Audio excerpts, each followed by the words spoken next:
Hello friends, Siragadikka ஆசை. என்ன நடக்குதுன்னு பார்க்கலாமா? இங்கே வந்து நம்ம முத்து வந்து வீட்ல வந்து கண்டுபிடிக்கிறாரு. "உனக்கு ஏதுடா இந்த பணம்லாம்?" அன்னம்போது, "உனக்கு என்ன? உன் வேலைய மட்டும் நீ போய் பாருன்னும்போது." அப்போ முத்துவ பார்த்து அவங்க அண்ணி வந்து கேட்பாங்க, "ஏன் எப்ப பாரு எங்கள பிரச்சனையில இழுக்கிறது தான் உங்களோட வேலையா? மனோஜை நீங்க நிம்மதியாவே விட மாட்டீங்களான்னும்போது, "இருங்க, சம்பாரிச்ச பணத்துக்கு நீங்க தான் கணக்கு கேட்க மாட்றீங்க. அட்லீஸ்ட் ஒரு தம்பியா இருந்து நானாவது கணக்கு கேட்கிறேன்னும்போது." அந்த இடத்துல அவங்க அம்மா என்ட்ரி ஆவாங்க. "டேய் முத்து, உனக்கு என்ன தாண்டா பிரச்சனை? அவன் உண்டு, அவன் வேலை உண்டுன்னு போயின்னு இருக்கிறான்.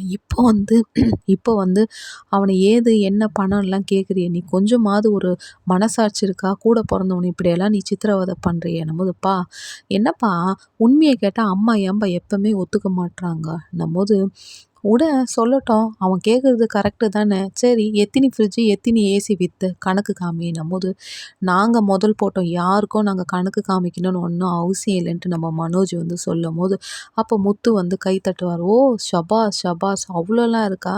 அப்ப அப்பா கிட்ட நீ கடன் வாங்குனியே, அது யாரோட பணம்?" "அது என் அப்பா." "அப்ப இவரும் என் அப்பா தான். என் அப்பா பணத்துலேருந்து உனக்கு குடுத்தா, என்னென்ன கணக்குன்னு நீ எனக்கு சொல்லி தான் ஆகணும்ன்னும்போது, குடும்பத்தில வந்து வேற லெவல்ல கலவரம் ஆவுதுங்க. லைக் பண்ணுங்க, கமெண்ட் பண்ணுங்க ஃப்ரெண்ட்ஸ்.